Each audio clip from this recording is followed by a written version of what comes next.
Okay, now I've got a stereo first pressing copy of Sergeant Pepper. This is the thin spine, not the wide spine. This only cost £10, which I was quite surprised at, considering it's in really nice condition. On the yellow and black Parlophone. This has a sepia sleeve, although it's not really supposed to. It's supposed to have the flame sleeve, or the psychedelic sleeve. There we go.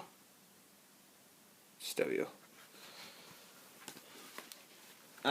Next, there is a stereo fifth pressing, and this, interestingly, has one of the very rare first pressing covers, which isn't right, which has patents pending next to where it says Gowden Lofthouse. And patents pending was taken off because soon after Sergeant Pepper went into production, Ernest J. stopped making the sleeves and Gowden Lofthouse won their contract. So for most of them there's no patents pending on, but for some reason the 71 to 73 copy has that, which it shouldn't, but oh well. And it's a standard 2-box label. Moving on to a very interesting one. I know Mr. Eli Records has a copy of this, and his is much better than mine, but anyway, it is a stereo second pressing of the Singaporean release, and this has been censored, and it was released in 1970, and not a lot of people bought it because all songs with Reverend Sister Drugs were changed. So with a little help from my friends, went to a Field on the Hill, and then on side 2, I'm the Walrus replaced A Day in the Life, and Baby You're a Rich Man replaced Lucy in the Sky with Diamonds.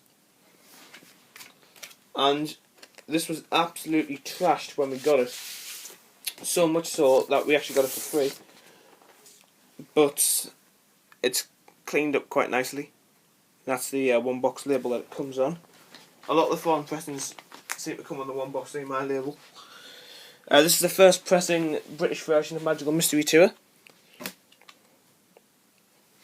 and that's on the Parlophone label.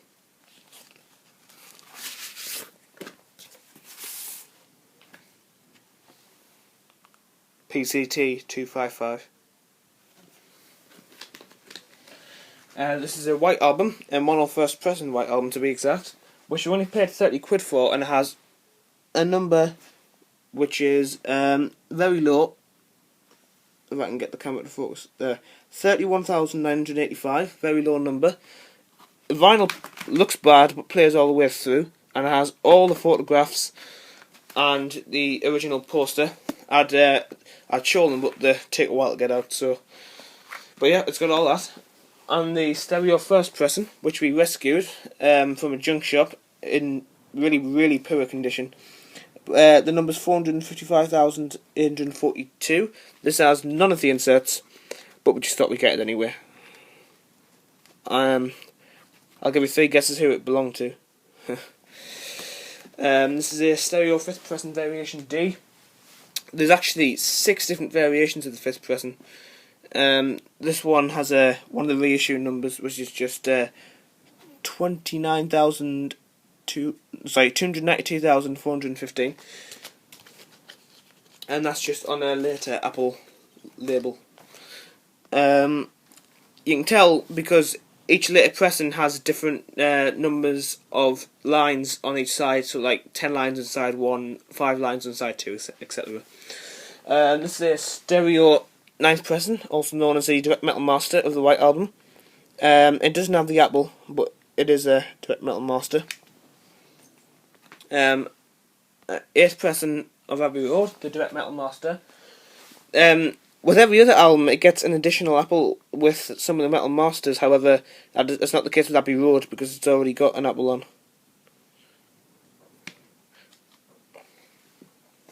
Let It Be. This is a first pressing of the USA release, which has the red apple on the back, and also is a gatefold, unlike the British version. And has the red apple label with the big groove on it.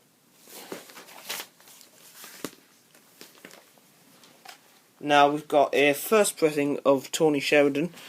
The one we already had, I found out was a second pressing on the blue and white label. This is a first pressing on the orange label on Conto. This is the George Martin Orchestra doing the song Some Help. This is the mono edition. The stereo edition was on Studio 2 stereo. And this album's quite jazzy, actually. But it's really good. Got pretty much all the songs on. And that, very interestingly, is not on Parlophone, but it is on Columbia. So that's interesting. This is a 1999 copy of the Yellow Submarine song track. Not the yellow vinyl copy, unfortunately. But it is still in the shrink wrap. Actually got this brand new from HMV. So, that's good. This is the Hey Jude, or the Beatles again, when it was finally released in Britain in the late 70s, early 80s. And it's not on Apple. It's on the Parlophone label.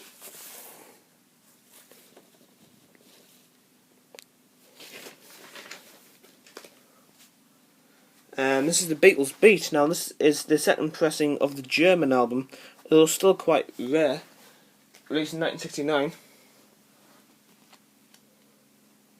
It's similar to Something New with a track listing, actually. That's on Odeon, the blue label. This is a copy of Hey the Beatles Tell All, which is actually on VJ, and it's the 1979 re-release. Despite the fact it says stereo, it is actually in mono. And it's not on Charlie Records like the British version is. This is some kind of Canadian interview. We thought it wasn't a bootleg, but I'm not quite sure. I think it is. Beatle Talk.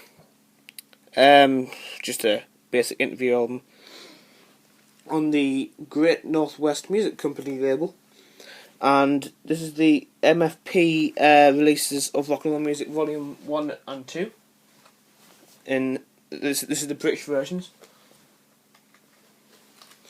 This, however, is the Capitol version of Volume 1, which I prefer purely just because of the fact that it's got a much snazzier back rather than the plain white of the British version. But also, it's got a Capitol label which I've never seen before. It looks very much like the purple label, except it's green, so yeah, interesting. Now, Beatles at the Hollywood Bowl, the MFP re-release. This is actually the third pressing, not the second, because believe it or not, there's a different version of this you can get. Exactly the same, just not the gatefold. And the Beatles Love Songs, double album, nice condition.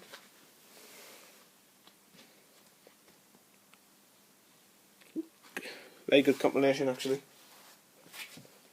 And this is a bootleg, but it's not like a cheap bootleg. It's one of the really good ones released on the Swingin' Pig label. And this was released in 1989. It's on blue vinyl. It's just a live concert of the Beatles, but it sounds fantastic. And it's in the Swingin' Pig in a sleeve. There's the blue vinyl. And now for a bit solo Beatles. Not much here really. Just a copy of Shaved Fish, a first pressing copy. We did see a later copy on Apple, but this was the earliest one we could find, with 1U mix numbers on Apple. And you do also get the original cover with it as well. The John Lennon collection for £2.49. Why not? That's just a different sleeve. It didn't actually cost £20. No way would I pay that. Paul McCartney 12-inch. The Steve Anderson remixes of Hope of Deliverance.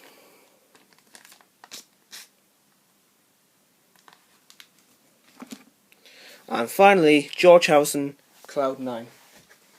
I think this could even be a German copy because it says that it's manufactured in Germany.